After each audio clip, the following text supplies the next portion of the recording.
So tonight we have an experiment going on that you're all experiencing, that we've moved our major part of the service to our website. And I know it's not easy to get used to new things. I do want to thank our team, which has been working very hard on improving Friday night services, led by Andy Austin and Patrice Ruel and others, to think through some of the technical problems we're having and why we've moved to the website. So a couple of reasons, which we explained last Friday night and we explained in two different emails, I think, that went out this week. So just to calm everybody down, I know some folks who are on Facebook have had difficulty getting onto the website and getting the chat in particular. So this technology is difficult, and believe me, I don't understand it.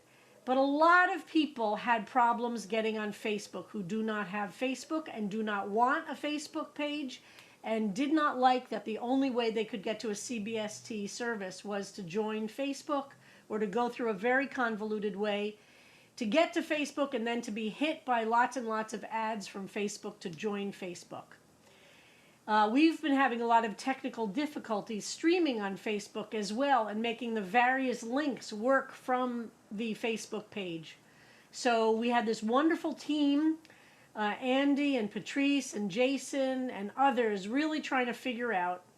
And many synagogues are streaming from their websites and not only from Facebook or not even from Facebook because of all the various issues with Facebook. Facebook was not really designed, don't get me started on Facebook, but they're not really designed for these kinds of long videos, and that's not really what their purpose is. Again, don't get me started about Facebook. So we have to have another platform. So we have YouTube. Now, I don't really understand this. I'm just telling you. So the YouTube is the platform that you're watching the stream on our website. And YouTube, guess what, is owned by Google. And Google runs Gmail. So yes, in order to chat, you do have to have a Gmail account, but it can be free.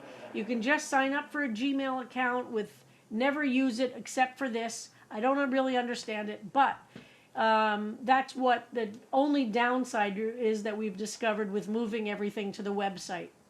We don't know if we'll forever be also on Facebook and the website. A lot of synagogues are doing both, and we are in a month of pilot experimentation and figuring all the glitches out, and I'm sure there are many tonight. So please be patient, be kind. We are really not doing this in order to be high tech or to be overly technological. We're actually trying to solve some problems and make it better. But if you want to be in touch about it, info@cbst.org. If you're having issues, we'll try and figure it out. And again, I want to thank the people who have been working on this for many weeks, testing, trying, thinking it through. It's just some of us here trying to make it better for all of us. So these few weeks will be an experiment. We'll see if we can get it right, if we can get it better and better. And we'll only continue if that's true, of course. So I apologize for those who have had difficulty tonight. But we are trying really hard.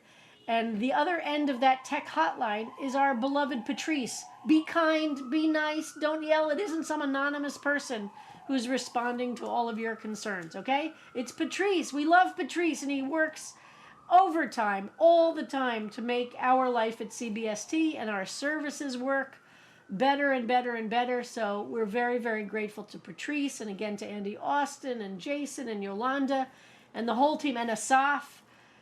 If I've forgotten somebody, tell me. A great team who've been really working.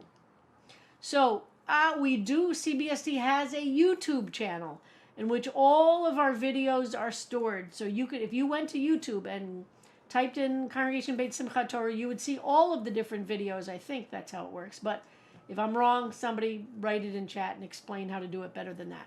Anyway, so thank you for your patience. Thank you for your prayers.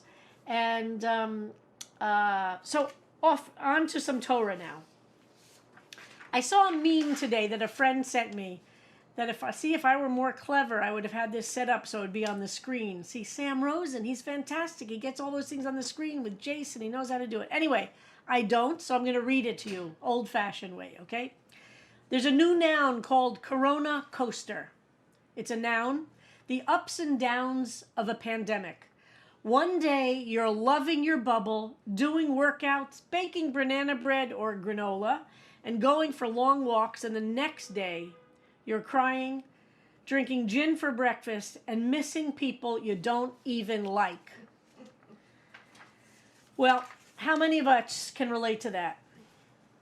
As I mentioned last night at Purim last year was on March 8th and 9th, the Monday of the week, which we were watching the slide towards shutdown happen. That next Shabbat was the last Shabbat we had in the sanctuary, and it was limited that Shabbat morning to just the bat mitzvah family. And that was it. March 16th, we started all of our online programming, and we went into overdrive.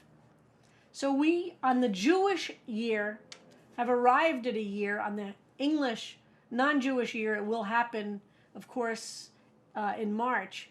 But Purim forever will be marked for me as this feeling of the last time we were all together, that sense of not really knowing what was about to happen. If you remember, we were teaching everybody to make sure we said hello with our elbows. We were giving out little bottles of sanitizer. Patrice made sure there, and Jorge made sure there was sanitizer everywhere. But we really didn't know. And this has been a rough year. It's been a rough year for everybody. We had so many plagues that we've been aware of this year, and surviving and sometimes not surviving. I said last year at this date, I think there had been 22 deaths from the coronavirus in the United States, 540 tested positive. This 1 year later, over 500,000, 500,000 Americans have died from this virus. So not all of us have survived physically, for sure. And those of us who are here tonight, and so many of us have, it's been such a difficult year. I'm really aware of how difficult it's been for those families that have small children or young children or teenagers and have lived in small New York City apartments trying to do work and school. The struggles of people who live alone, and night after night, morning after morning, lunch after lunch, every meal is alone for almost a year. I'm aware of how difficult it is for people who live with a partner, maybe, and I've talked to some in our congregation, they and their partner don't get along. And how do you live like that? What do you do? How do you manage in this space and time? So there is no living situation that's easy in these times, and there's nobody who is immune, and everybody is suffering. So be kind. Start with that. Be kind. Everybody is suffering. And we do go from days in which we feel excited about either it's the granola or the banana bread or the exercise or the Zoom cocktail hours to the days where we actually miss people we might not even like. So I want to start with this post-Purim Shabbat, which is the first Shabbat after Purim, and last year we were starting to really shut down, to say to each person in our community who's listening, whether you're on Facebook or you're on YouTube or you're on the website, whether you can chat or you can't chat, it's been a hard year. So first, we've had this plague of the virus, which has affected us, every single human being. We've had the plague of racism that we saw erupt this year in ways that were horrifying. Demonstrations only this past spring and summer, which we hope will lead to really deep transformation. We've had this plague of an economic uncertainty where people who are wealthy are getting more wealthy during this pandemic. There are actually people who are benefiting from this time, whose portfolios are increasing. And for most of this country and for most of the world, the economic insecurity and downturn is devastating. Evictions, the fear of the ability to even pay for basic food, and here in this city, homelessness and dealing with issues around homelessness and lack of adequate housing. And as the economy drops and the bottom continues to look bad, so many are suffering economically, and everybody suffers from economic uncertainty. The entire CBST staff, including me, took an absolute pay freeze this year because we wanted to make sure that CBST continues to make a commitment to keeping our staff employed. We know what's happening out there, and we know how scary it is. These plagues that have been around us were compounded, of course, by the plague of a political administration in office until January 20th, which felt dead set on killing us. Unleashing forces of white supremacy and anti-Semitism, racism, homophobia, transphobia, Islamophobia, that was devastating. And those forces unleashed then have not been put back in a bottle. Thank God, I say every day, that the administration has been changed and we're being led not by somebody we're going to agree with every day, by no means, but by somebody who is dedicated every single day to make sure this country gets back on track, starts putting our values into action both here and abroad.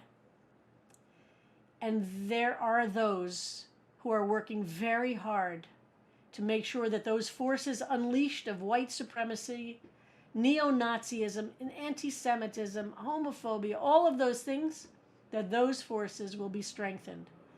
So the plague of the political chaos unleashed on us is also not over.